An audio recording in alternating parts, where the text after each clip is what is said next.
Zava-mahadomela indray aloha hevitsintsika amin'ity herinandro ity. Aminao rehefa sa ditra ny misotro toaka sy mifoka zava-mahadomelina satria nahoana? Ditra le izy satria mampatonga an'le miady any amin'ny sisiny. Tsy mahazaka toaka zany ny olona dia lasa miady any amin'ny sisiny.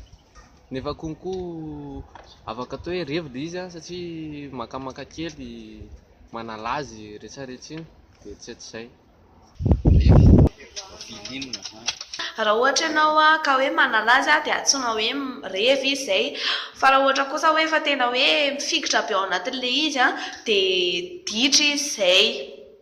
Amiko aloha tsy misy hoe revy na hoe ditra fa rehefa arakaraka fandraisanao anazy, rehefa hoe misotro ianao ka diso trop loatra le izy na hoe diso ataonao en excès le izy dia izay le izy hoe lasa ohatra hoe ditra.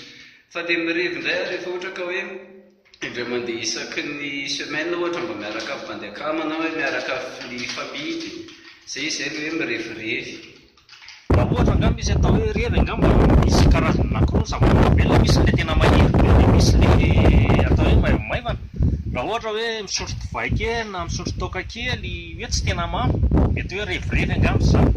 Fa le mahatonga azy hoe any amin'ny ditra lasa ohatra ny trop loatra zany le izy, tena mamy tapony zany, tena hoe mamy tapony ianao dia lasa mamono vady ny lehilahy, ny vehivavy manao tsy fanaony, izay le tena tsy mety, izay le lasa ditra le izy rehefa diso be loatra.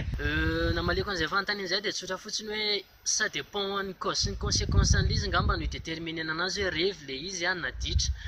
En fait hoe ireo zavatra manko zavatra anankiroa samihafa, ny iray anankiray revy dia ny anankiray ditra. Raha dépendant be amin'le alcool sy le zava-mahadomelina ianao ka lasa forcé ny hitady anazy foana amin'ny moment zay tiany tadiavana azy, dia iny ianao le lasa manitatra, dia izay le izy le hoe ditra.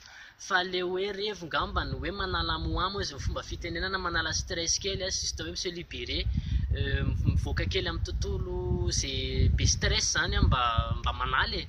Iny zao izy le hoe revy, hoe miaraka amin'ny famille, miaraka amin'ny namana sy ny sisa. Dia izay angamba ny tenenako hoe zavatra anankiroa samihafa, ça dépend le cause sy les conséquences déterminena anazy. Mahavaolana ve ny toaka sy ny zava-mahadomelina satria nahoana?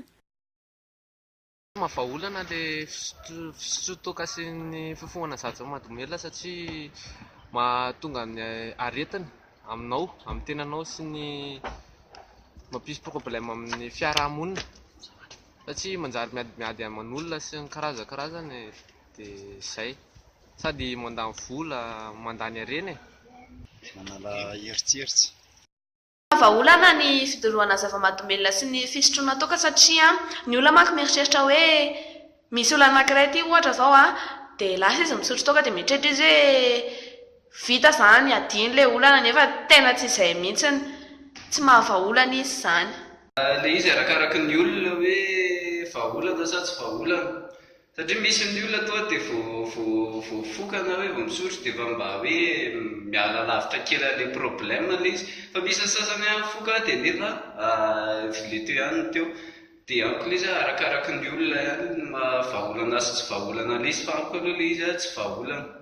Eo ampandraisana azy zany le izy lefa le problème, fa rehefa misinda le izy verina ho azy daholo le problème. Isaky ninona ianao no misotro kely na mifoka sigara na zavatra toy izany? Raha amina manokana le izy za sady tsy mifoka tsy misotro, fa nefa hoanina bany moa le izy dia tsy maintsy manjay kely ihany fa tsy trop izay. Kofa hoe misy fety Le mandray angambany tsy hoe mandray be, fa rehefa mba misy fetim-pianakaviana dia misotro labiera mba kely fa tsy hoe misotro be fa kely tena kely fotsiny izay. Mandraindray kely na hoe misotrosotro rehefa tafaraka amin'ny mpandeha na hoe any amin'ny famille, fa tsy hoe isan'andro akory, fa ohatra hoe zoma na hoe rehefa misy fetifety ohatr'izay, izay vao mandraindray.